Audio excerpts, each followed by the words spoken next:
Morning, everyone. Absolutely lovely to see so many faces digitally with us this morning. You've got me for the next 45 minutes of your lives. Listen, folks, this is a taster, and but I want to do two things. I want to give you a bit of introduction, but I want to give you at least one thing that's going to make your life a little bit easier after this. For many of you, I recognize a few faces.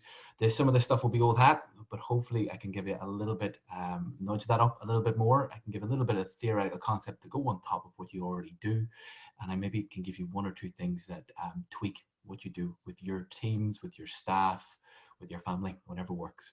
I normally do this. I can do this over 5-6 day courses, and I got you for 45 minutes. So again, there's only so much we can go through. So we won't get an opportunity to go overly deep over the next while, but as I said, the intention is to make the next few minutes useful to you as well, folks. We have a huge number of people on the call at the minute, which kind of cuts down on the interactivity to some extent. Normally we'll be doing breakout rooms. If this was the real world, we'd be doing a lot of experiential stuff.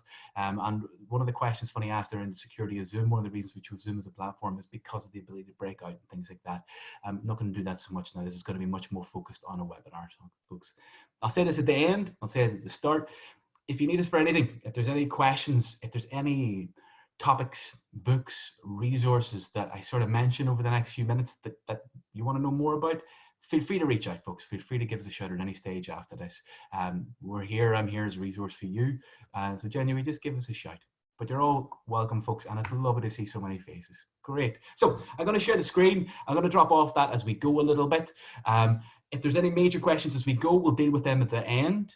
And we'll see where we are as we go, folks. And all mistakes are on purpose, and there will definitely be the gremlins as we go as well, folks. All right. And we're hoping not to have the good old Zoom bombing, but hey, we'll see how we get on. So, all right, folks. So, as I said, welcome.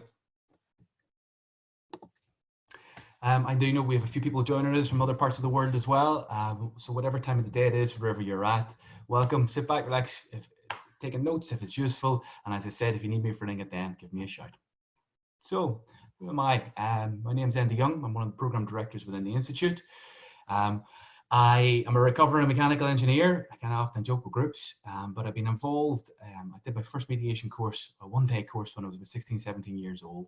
And I've been involved with the work really since then. I'm an accredited mediator with the Mediation Institute of Ireland and with the International Mediation Institute. I'm fairly sure I owe my dues this week as well. So if anyone is on for IMI, I will get to you. I am an accredited executive coach with the AOEC and a member of the Association for Coaching. And I say that in a way, folks, I'm a practitioner, but I'm also a lecturer and a trainer in this kind of field. I've had the privilege of working with some fantastic people, and I see some of the faces up on Zoom at the minute. And I guess the theories that I'm going to use, and I use in any of my courses or my training, I use because I feel that they work in the real world. Whether that's working in the community, whether that's working with high-level businesses. I cut my teeth working on the interfaces and working with community groups. I've spent the last 5, 6, 7 years working with business out in Dubai, Malaysia, working with the World Health Organization and people like that. So I use what I find works.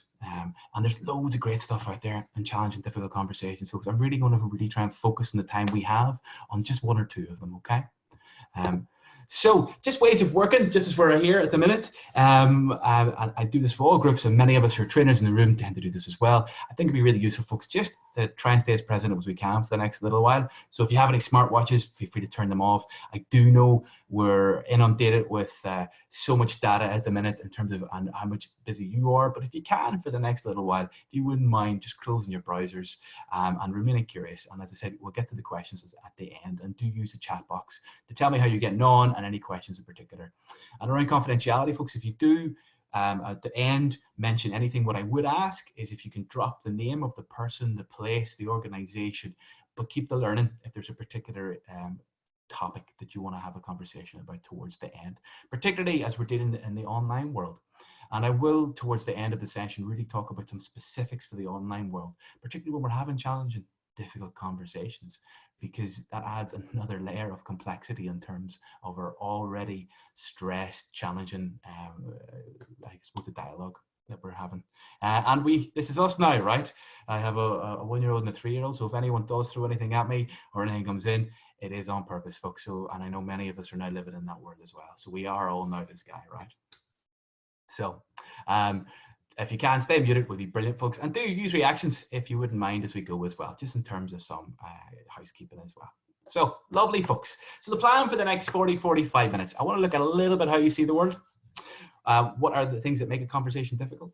I'm going to then look at particularly one book that people may be familiar with that I still think is incredibly relevant today, around impact and intention, blame, contribution. And I'm going to look at and finish off the session by really looking at some online specific tips before we finish off today, folks. And then I'd love to hear from you around your own questions and how you are. So why challenging conversations? The CIPD did a piece of research a few years back, and this is all pre-COVID, right? Found that all levels of management, having difficult conversations and managing conflict are very clearly seen as the top 2 leadership challenges. And I thought it was a really interesting piece of research from the CIPD. And in my lived experience, how we chat to ourselves, how we chat to our teams, and in normal times, and how challenging that can be with personalities, with pressures, with all of the complexities of the modern life before we are where we are and before things have happened, and those layers have built upon those levels of electrochemicals within our systems right now, right? When's the last time you had a break and all of that kind of stuff in the middle of things. But fundamentally, what are we talking when we start conversations around difficult conversations? We're talking about how I see the world. And I've been using this slide for a good few years. I got it when I was doing a piece of work out in Chulalongkorn University in Bangkok. And this exhibition was on next door. It's from a French artist who perceives himself to be a living sculpt, and Philippe Moret. And it took him about 2.5 weeks to get this shot. Turns out by the way, there's no Photoshop involved. This is Hong Kong Harbor. And this flipped over on him and nearly died. Get the picture. But the reason I love his work is because it's challenging. And normally if I do this with groups of 12 people. I've done this with groups of 500 people in a room, and you see the heads just sort of tilting, right? And the reason I use that as a sort of an in to conversations around perception and challenging conversations, because we know we have different cognitive biases. We know we have different lived experiences and genetics and nature, nurture, and all of that stuff. But sometimes when we get in the ebb and the flow of challenging conversations, we kind of let that stuff go, and we don't bring it to the frontal bit of our brain, right? Because we're busy and we have to deal with the next email, the next Zoom, the next challenging conversation. So I love this because it really challenges us to think about how we see the world and why. And I'm not going to do loads of optical illusions. I've got dozens and dozens, but I just want to just to frame the conversation. I just want to touch this one. And listen, folks, I know many of you have seen this or a version of this before. I quite think this one is interesting. And the reason I'm doing it is this. I want to talk about context. So yeah, most people see a duck or a rabbit, right? With the rabbit looking over from left to right and the duck looking the other way. Quite often I ask groups, well, what do you see first? This has been around for well over 100 years, this particular optical illusion, right? And if I'm working in the Western world, most people will say a duck, right? Why? Because we read left to right. I read left to right. But a few years ago, I was doing a session out in Malaysia, and half the group from Saudi Arabia, and half the group from North America, half the group said duck, half the group said rabbit, right? So I use that as a then to go, yeah, difficult conversations can absolutely be framed by our culture, how, where we were educated, but also the context, because even though this image is old and there's multiple versions of it, it's still used in research today. So if you take this image and you go to North America and you ask a group of students, for example, what do you see first? But you ask them in November time, most people will say the duck, right? Why? Because it looks a little bit more like a turkey, because they will be primed by what is going on in society at that moment in time. And then guess what? If you take this image, you take a similar demographic of students and you ask them in the same area in March, April time, what do they say first? And most people will say the rabbit or the hare. Because why? The good old Easter bunny, right?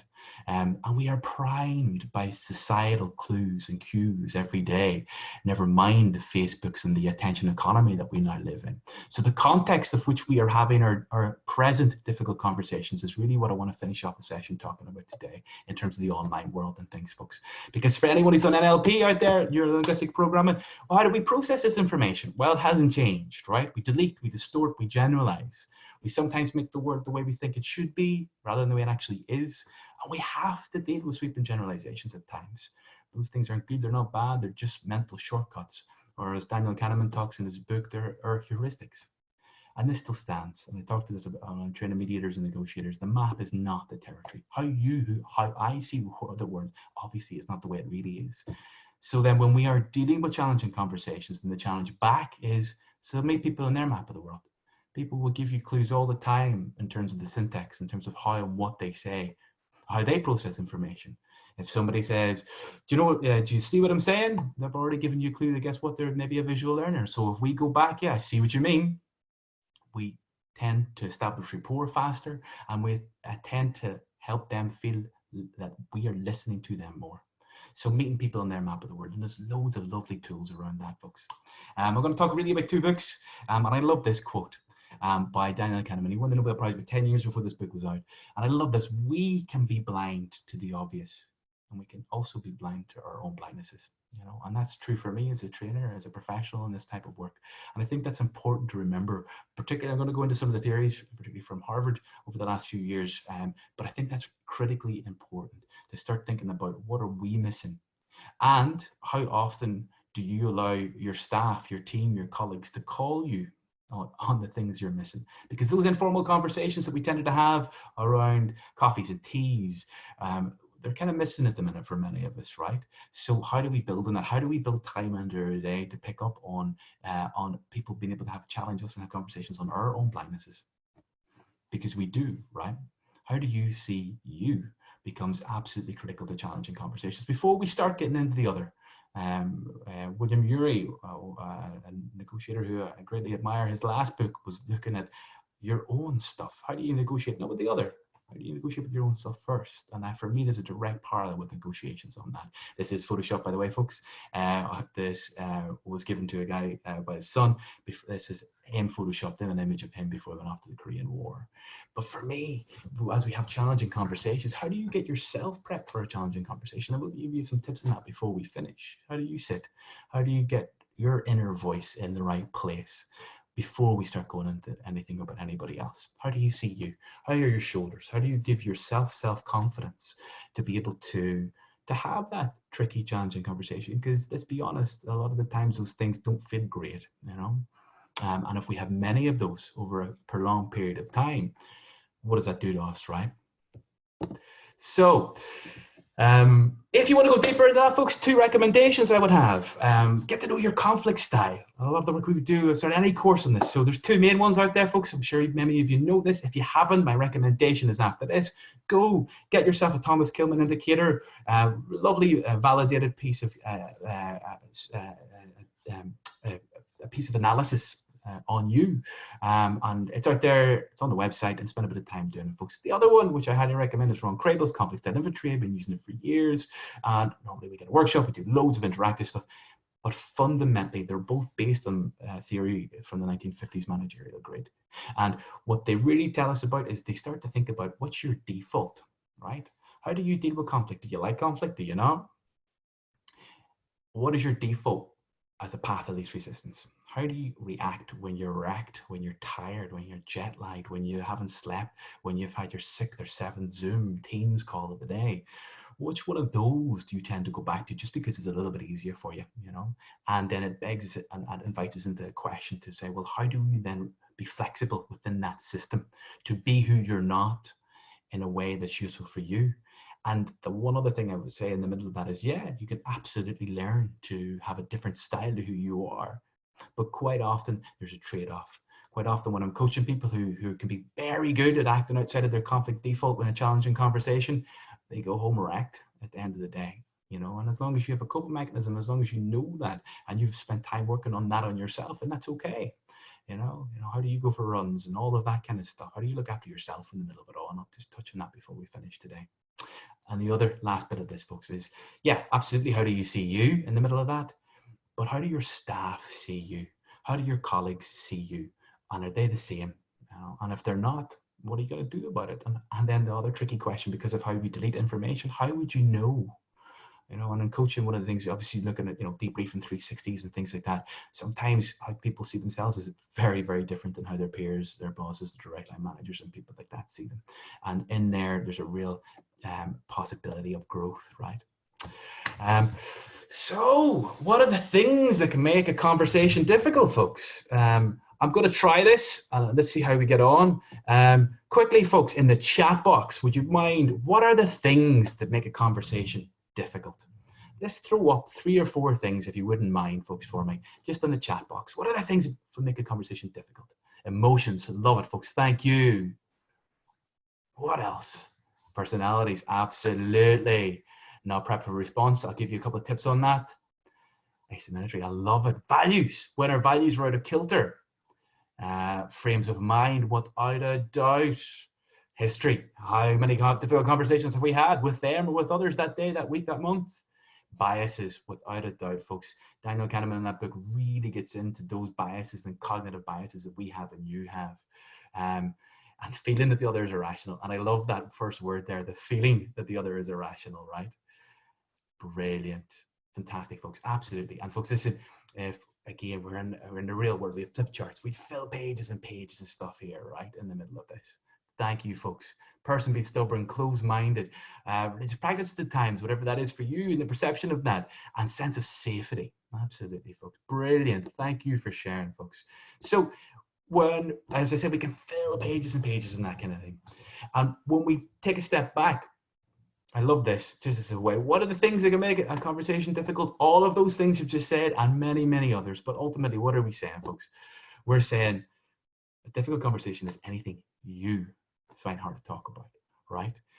You may have, grown up in a very different place. You may have had very different professional experiences. You may kind of like conflict a little bit, right?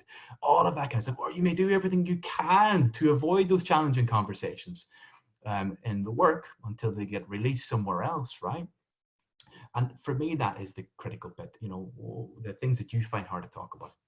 And folks, for the next couple of minutes, I'm going to talk through this book. And I'm sure many of you who have difficult conversations, it's about 20 years old now. Last version was out about 10 years ago. I still, as a professional, think it's one of the better, if not one of the best books that is out there on difficult conversations. And I'm not going to do it justice over the next few minutes, folks. I've got different exercises that we run out of this and things like that. But I want to give you what I feel are some of the key learnings from this particular book that I use with people and I have in the back of my head when things get a little bit challenging. And difficult conversations is a lot of the time, one of the critical moments in difficult conversations is the gap. Gaps are big in difficult conversations, right? So the gap quite often between what you're thinking and what you're actually saying, right? Think about the last time you had a challenging conversation. Somebody said something that you fundamentally disagreed with. They're still talking, their mouth's still moving, and they're still saying why they think what they think. And if you're honest, or if I'm honest, what we're tending to do is we're thinking about why they are wrong and why I am right. We're looking for ways to deconstruct their argument. We're thinking in our inner voice around, really, is that right? And all of that stuff. And this is happening in that moment in real time as they're talking. And what happens is there's a natural gap that occurs, right? Because at some level, you're no longer fully listening to them, And dialogue processes try and help us close that gap and focus on what unites us or what we can build on in that conversation. But for the most part, when we're having those challenging conversations with people, we are thinking about what we're going to say next. We are thinking about why they are wrong and why I am right. So what I say to a lot of mediators and negotiators that I'm training is, okay, that's natural, that's who we are, but let's try and close that gap. And there are different skills and tools. For example, a quick one, if you put the tongue to the roof of your mouth, for some people, that helps disengage the part of your brain responsible for speech. And it still means you can disagree with people, right? And that's critical. It still means we can disagree with people, but it maybe means we've heard them and we've listened to them in a way that we start to understand where they're coming from just a little bit better. So I'm going to take a few bits out of this particular book, folks, and where we're at. So they deconstruct the book into 3 different conversations. There's the what happened, there's the feelings, and there's the identity. So let me go a little bit deeper with 3 of those. So the first, the what happened conversation. What's the disagreement about? Who sent that email? Who BCC'd or CCC'd, or who was right, who was wrong, who dropped the ball there? What's the problem from my point of view? For example, good questions we can ask ourselves, what's the problem from their point of view? How did I contribute to the system? How did they contribute? And we start getting into impact and intention. What was the intention beside that email, behind that email, behind that Zoom call? Actually, what was it felt, and how do I know it was felt like that? And there's a whole series of sometimes quite challenging questions that we need to ask ourselves in the middle of that, right? How have you contributed to what happened? By the way, maybe not at all, but also sometimes when we ask ourselves those slightly deeper questions, you know, an exercise we work through with people, I guess, and I often say to people, before you walk on to the next or work on to the next question, and you're going to leave that last one blank, that's okay to leave it blank, but then ask yourself the question, why are you leaving it blank? You know, maybe you don't want to go there in your own head. Maybe it's a bit too uncomfortable, or maybe it asks us to challenge our values, our beliefs, and our sense of how we see ourselves in the mirror. And I want to build on that, because the next bit is then the feelings conversation. And people go, well, feelings aren't part of work, aren't part of how they are. They are there, particularly, never more so at the minute when we are working from home, when we're under multiple pressures, right? And we may be furloughed, and all of those difficult conversations come in, because how do you feel? What should I do with these feelings, right? Should I let it go? Should I just get over it? Should I share? Should I, have a conversation and have another quick Zoom team meeting after this one with somebody else, right? And then we start getting triggered, because what is the other person feeling? What might they be feeling? How do I feel, and what do I choose to share about how I feel, if at all? And how much do I bottle up? And how long can I bottle it up for until that comes out somewhere? And each of us is a system, right? And I believe, particularly in difficult, challenging conversations and conflict, each system can only take so much pressure. And that pressure will get released somewhere, healthily or not. Anger builds on anger, for example, right? Until we get over those electrochemical thresholds within our system, maybe on a daily basis, on an early basis. So what do you do with those feelings?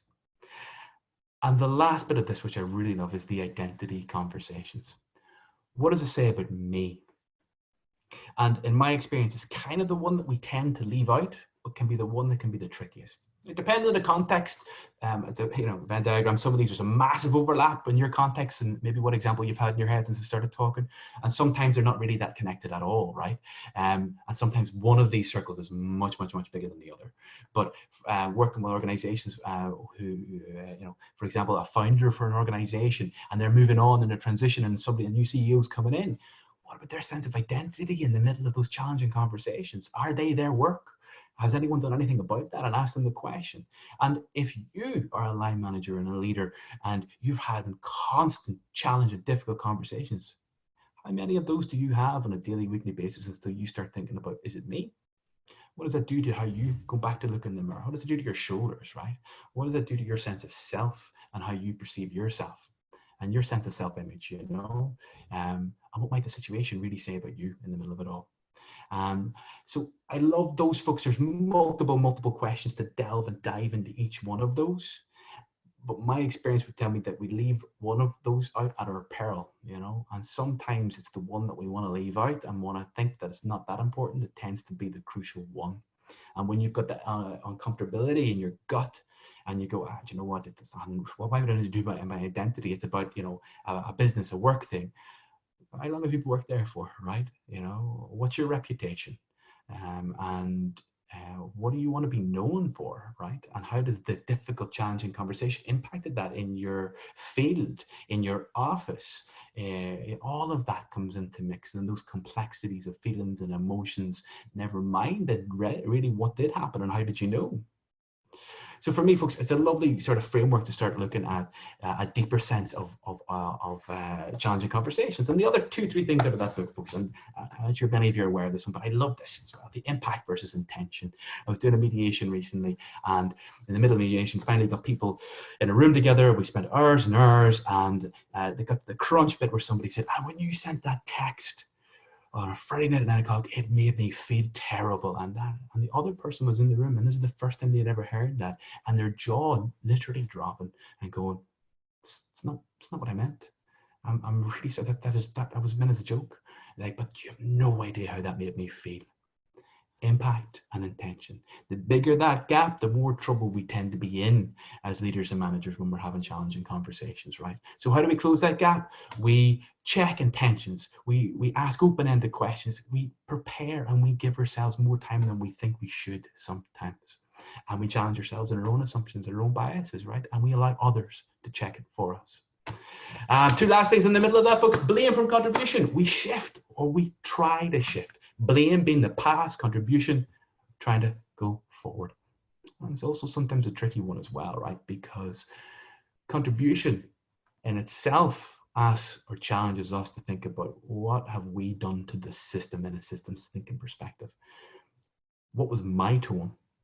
Did I really give that as much time as I should? And by the way, it's okay to think about and go, no, actually it is on them. That's okay. Absolutely. Particularly, if someone's been bullied and all of that kind of stuff. That is not a way to say that you're always part of the system at some level. But what it is to say is it should challenge us to think about the contribution of the wider macro system and the contribution that you have, even when it's a bit uncomfortable to ask that. And this, moving from certainty to curiosity. And I love that saying, the curiosity is the way into their story, right? Because we can be certain that, yeah, of course they meant that. Absolutely. See that email? Of course they meant that, because that would be like them, wouldn't it? But actually, what's going on for them? Who are they looking after at home at the minute? How much pressure and stress are they under? How many nights sleep have they not had?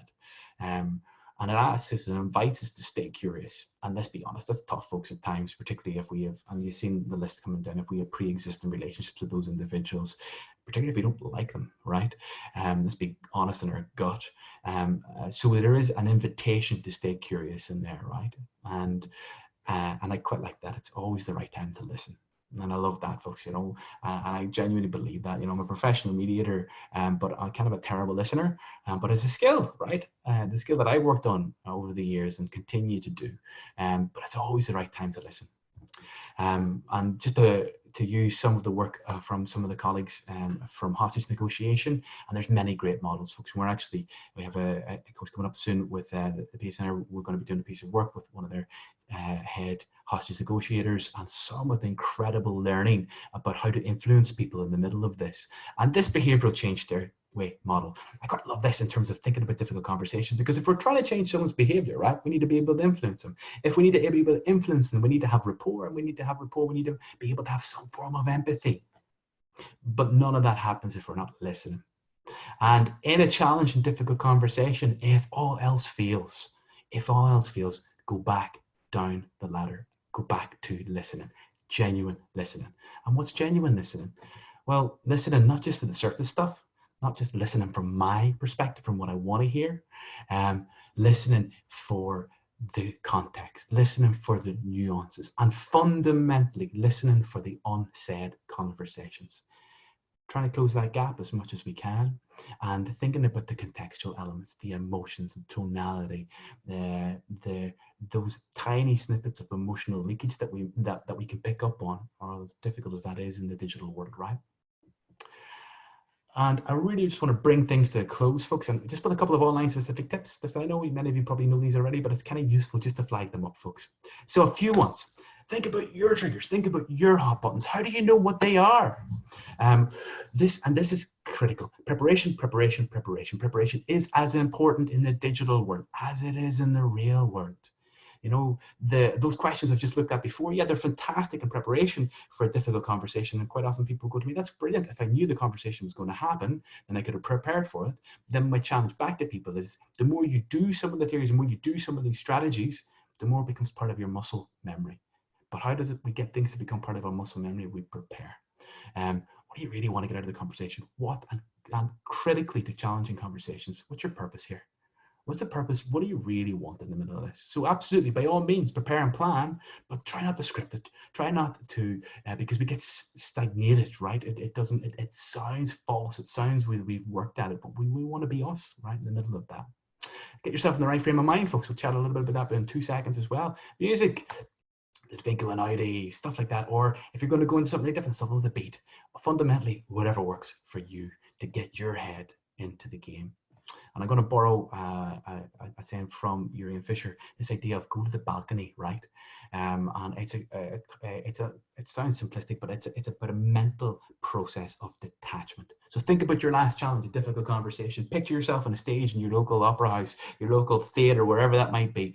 Play it as a full color movie. You're on stage with that other person, but you're looking at yourself from the stalls, right?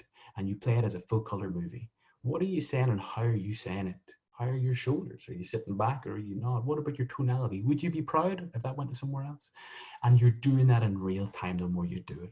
And for me, it parallels with first aid, right? One of the first things we're taught as first aiders is not to rush in, because then you become part of the problem. So how do you go to the balcony? How do you talk to yourself? If in a challenging, difficult conversation, you're shouting at yourself, well, then be quieter in your own head. Think about your breathing. Think about how we anchor ourselves in that moment in time. And again, the more we do it, the more it becomes part of who we are. As I said, I come back to this a little bit. Get yourself in the right frame of mind, folks. Some brilliant apps out there. I'm a huge fan of these. I mean, the meditation world now is worth about $1.5 billion a year. And these are three that I've used and would highly recommend: Calm, Insight Timer, and Headspace. In this moment in time, folks, Headspace have 3 really lovely free, between 3 and 10 minutes about relieving stress, working at home and panicking. Spend 10 minutes before your next challenge and difficult conversation with the headphones in. You know, I used to do it on the way to work on the train, right? And use that to get your electrochemicals in the right place, and your head and your breathing in the right place, folks, you know. And if you've never tried it before, give it a go. You know, they're only 10 minutes, folks, you know. Physically set the scene. Last 2 bits, folks. Get rid of as many distractions as possible. Close as many browsers as you can. Try and only be between 1/3 and 1/4 of the screen if you can.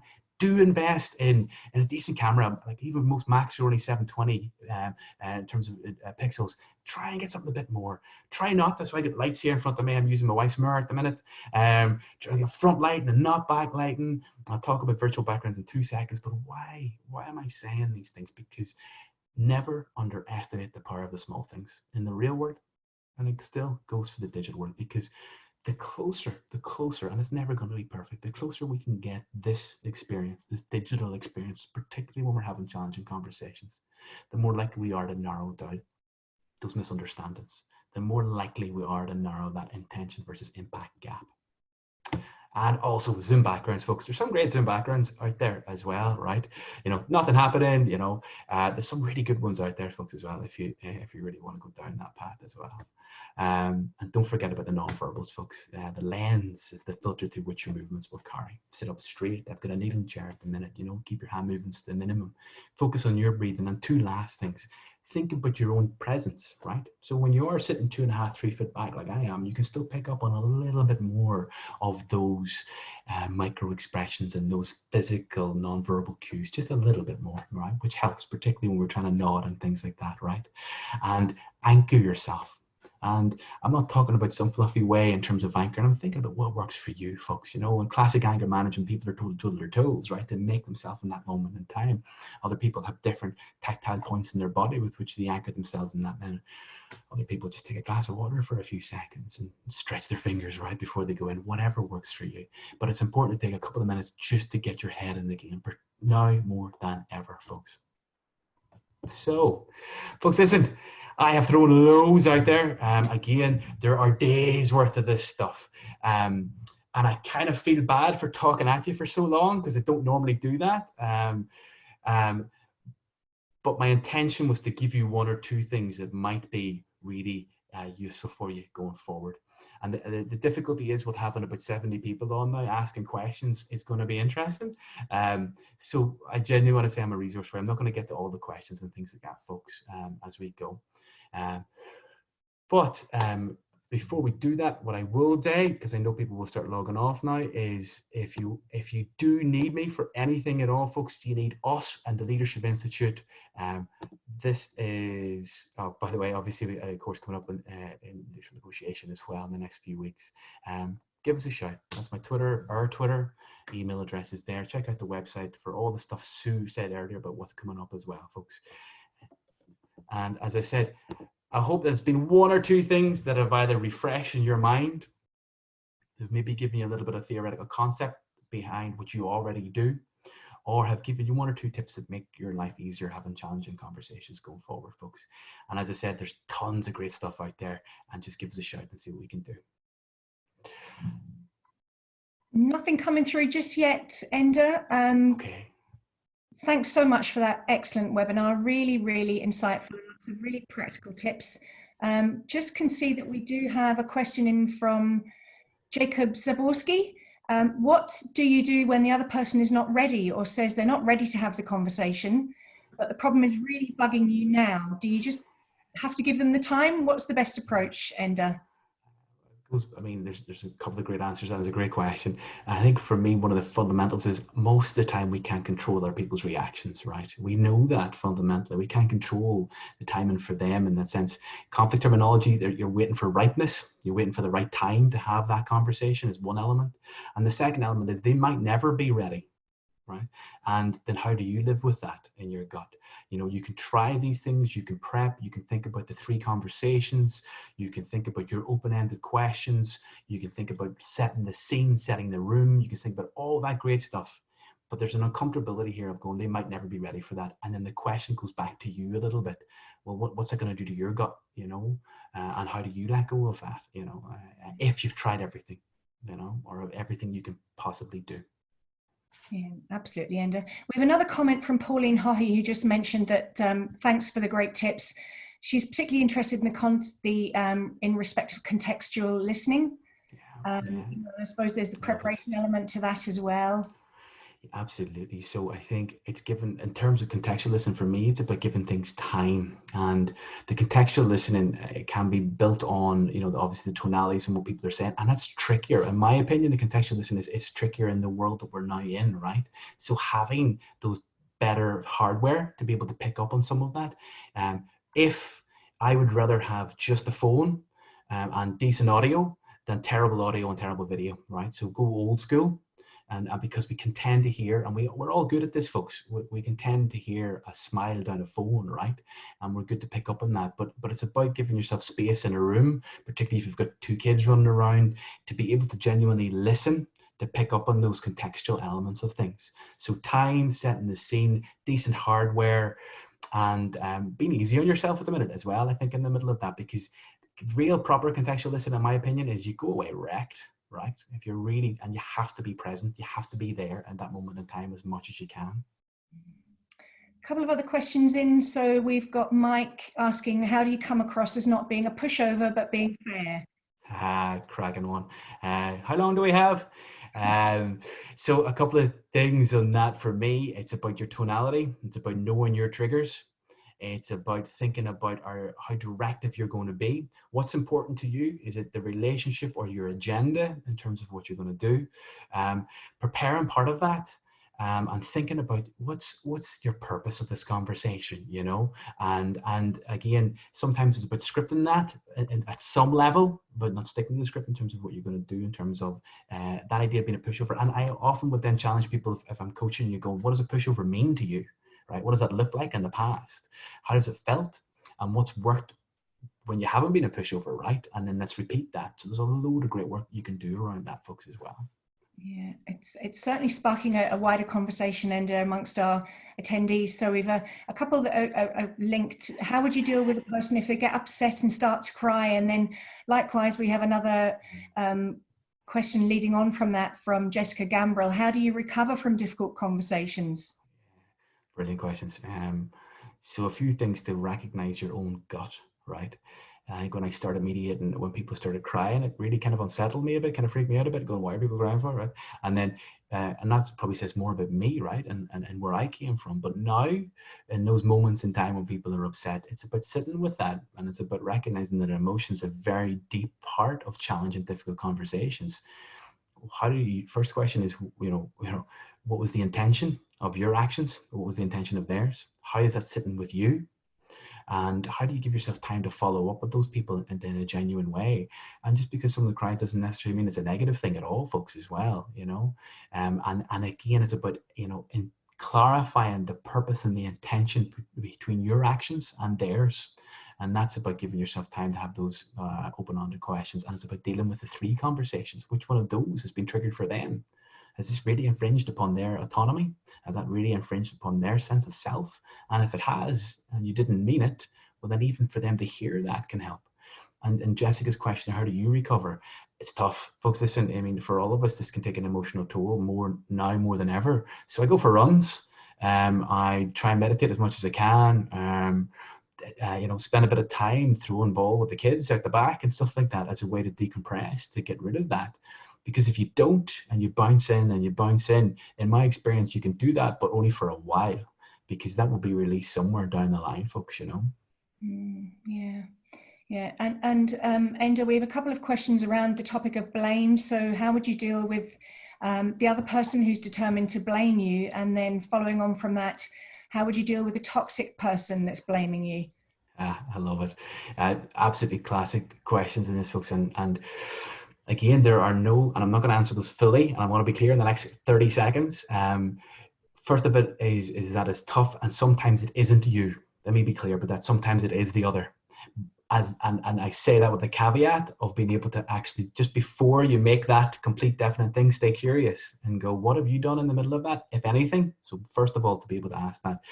And the other part of that then is, when you're dealing with a toxic person, it's about building your own resilience at some level. It's about building teams around you. It's about trying everything you can do on the conversations that we've just had. And sometimes then it's about being able to let that go. And going back to almost the first question we were asked there, we can only control what we control to some extent as well, right? There's an element of there of, you know, we may not be able to change at any level that person's tonality or their aggressiveness or their toxicity, but what we can do if we work on ourselves is change our interactions with them, change how that makes us feel, change what we bring away after that interaction, you know. And particularly in the digital world, you know, that's how does that bleed into, you know, what time do we have our conversations at, and those toxic conversations, right, as well. Folks, there's loads of good stuff on the complexity of that, and I'm not going to do it justice in the last few minutes, so do give us a shout, folks. There's loads of really good stuff that I can share with you around all of those things as well, folks. Great stuff, Enda. Thank you so much. And guys, look forward to seeing you all at our next webinar. We have the Women in Business collaboration next week, so that's perfect for our female leaders, and then following on with the long run initiative on the 2nd of June. So check us out online on LinkedIn, Twitter, Facebook, and look forward to seeing you all again soon. Folks, thanks so much, everyone. Thanks. Bye. Look after yourselves, everyone.